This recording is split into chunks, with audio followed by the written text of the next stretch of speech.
On WBZ News Radio 1030. Well done, Vanessa. Batman music for our little bat story there, Chuck. Did you like that? Yeah, but I can't get used to the serious, the gravitas Batman. I'm still of the school, the Adam West school of Batman. I mean, Batman has to be a kind of frivolous, funny character, and the very serious Batman I just have not been able to get into. That allows me to promote an upcoming guest who's the producer of all of the Batman movies who's going to join us, but he's got a great book about growing up with Batman and being a comic book fan. And he takes the opposite approach in that he was so into Batman as a kid when he saw it being spoofed, more spoofy on the TV show. I think that's why he produced The Dark Knight. So we'll talk with him in a few weeks. But you know what? It's you get into what you want to see it as, and it's like the fat Elvis, skinny Elvis. Yeah, I mean, it's the world is now it's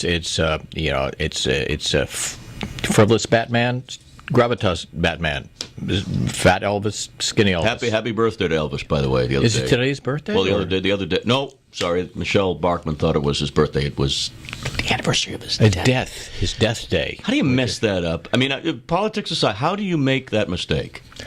Not you, although you didn't know it was his birthday. If I would answer that, I would answer it in a political way. So okay, let's just not all even right, let's go move there. on. All right, but anyway, so I know what you mean about Batman. My bat experience is I think we have the bat out of the house. But you're living in a certain amount. There's a certain amount of uncertainty even now. I can tell. Yeah, beads of sweat on your forehead, although your forehead extends all the way back to the back. But I can tell you're not. Exactly. Well, when this is one of the few times when I enter a building and I put on a coat.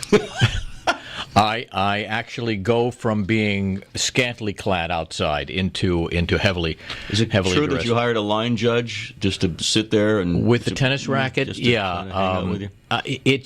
really is kind of strange because I don't have a lot of experience with and these kind of animals. Well, I don't think a lot of us do, and it is. The kind of people listening to you, and they're either saying, "Oh, that happened to somebody in my family or me," or "That's never happened and it never will." But it can. It's very weird that idea of seeing something out of the corner of your eye, that black image that just floats, or a dark sort of shadowy thing, and it's not supernatural. It is no, very it's scary. Well, it's you don't expect it, and it's so fleeting because the first thing you say to yourself is, did I see this or not? It's like when my car, at one point, many years ago, my car was stolen. And I had the strangest, I woke up and I went into my driveway and the car's not there. So rather than immediately say, my car has been stolen, what do I think to myself? Where did I leave my car? And I checked the back of the house. Now, there's no way to get my car into the back of the house. But like an idiot, I walked thinking, well, it's not here, so where else would it be? It would be in the back of the house. Perception, yeah. And then when I realized that it's impossible to get a car over a fence into the back of my... I walked back out to the driveway thinking that, well, maybe I missed it. Maybe maybe it was under a leaf. Maybe it was. So it's the same thing with a bat that I didn't expect to see a bat. It's like when I was explaining. I was sitting at Starbucks. This is about a year ago. Maybe 2 years ago, and I'm sitting at a little table. What happened at Starbucks? I didn't mean to. I'm sitting there and then walking down the street, down the sidewalk, as if it was an elderly person in a walker, which we do have in Brookline, was a wild turkey not with a walker, just on its own. Yeah. It was ambulatory. And this wild turkey walks down as if it owns the street. Now, first of all, you don't want to tinker with a wild turkey. No way. They first of all, they go for your eyes. They call them wild for a reason. They're wild. They're nasty. They're belligerent, and they're a little feisty, is what they are. They're sort of the Jack Russell Terrier of although Jack Russell Terriers are actually do you get the sweet. feeling that the wild turkey is like those like in Star Wars, they're like the rebel base. They're the rebel turkeys. Because they know that the Empire, us, Yeah. has destroyed the rest of the population every year. Every year we kill millions of them. They're out for a little revenge. Well, you know what it is, and what it is that these are hell's turkeys. Hell's turkeys. They're really, when you think about it, these are the turkeys that you just don't want. They got little tattoos. They have, and you just don't want to mess with them because they don't take any of our stuff. Right. So. Just walking down the they're street? really and they're walking down the street as if it owns the street. Now, what I will say about Brookline, now we go out to 38 states, so people might not know Brookline. People in Massachusetts know that Brookline is not a community where we have a lot of guns. I don't think there's a gun in Brookline. I mean, how would we attack a wild turkey? You want to defend yourself in Brookline from a wild turkey? It is more likely that you will defend yourself with something that a piece of metal you've pulled off your Prius. That is the most serious weaponry that we have. Yeah. So. At any rate, this thing was walking down the street, and it would simply say, "Give me wide berth. I'm a turkey. I remember Thanksgiving, and you took advantage of my wimp cousin." Yeah, and I'm. You see a lot of those geese and so forth, but I've seen turkeys. We have some in my neighborhood. That didn't sound right, but you know what I mean. Wild turkeys, the animals, and you're right. They are extremely confident. They'll stride in front of your car And you know, there's another animal. And I do a lot of bicycling, or I did. But now I'm finding all my friends who bicycle are getting injured. We can talk about that in a moment, which is very strange. Like I have many friends who have had these horrible bike accidents. So I actually haven't gotten on a bike for a while. But anyway, when I was biking, there's an animal that you would think is a really beautiful, quiet, demure, elegant animal, and that's a swan. Do you know how mean swans are? I've never tackled with one. Well, you don't want to, because they'll go for your eyes. They're not. I don't know. Maybe they just have it out for us because we think they're so cute, and they just don't like that image. I don't know what the swan thing is. I think the ugly duckling. That's why. In that story, I always sided with the ugly duckling. I liked the duckling better when it was ugly. It was more sympathetic. Yeah, sure. The swan is, everybody loves the swan. The duckling, more there. Yeah, maybe you're right. Let me take a phone call because Dan in Woods Hole, your buddy Danny wants to say hello. I would say hello to Dan. And it's WBZ 617-254-1030. Hello there, Dan. Hi there, Jordan. Hi, Chuck. Isn't nature wonderful? Nature is wonderful. Well, I'll tell you when nature's wonderful. Nature is wonderful if you keep it outside. I think it's wonderful on a TV screen or something like that. Have you ever had any bats in your belfry, my friend? Oh, yes. We used to have a camp, kind of a summer house on a small lake. Camp for bats. That's really quite nice. Oh, beautiful. Well, yeah, we had a camp on a small lake in central New York, and inevitably in the evening, one would get in. One time, 4 at a time. Oh, my goodness. That's the cast of Twilight right there. Well, that's where you need mixed doubles with tennis. You need 4 people in there, each swatting on their own. Well, fortunately, some of my cousins were there. Everybody else panicked and was running around. Here's what I don't understand. Let me interrupt. You know what I don't understand? It's that it's what do we always do when there's a bat? We put our hat on as if bats are attracted.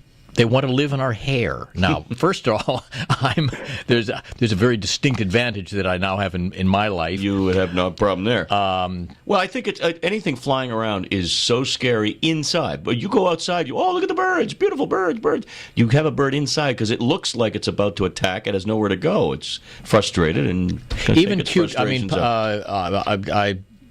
people are mauled all the time by puppies that get inside. And chickadees and all kinds of things. Hummingbirds. Ever see a hummingbird attack? Oof. But go ahead, Dan. Nasty little. Yes, they are. Yes.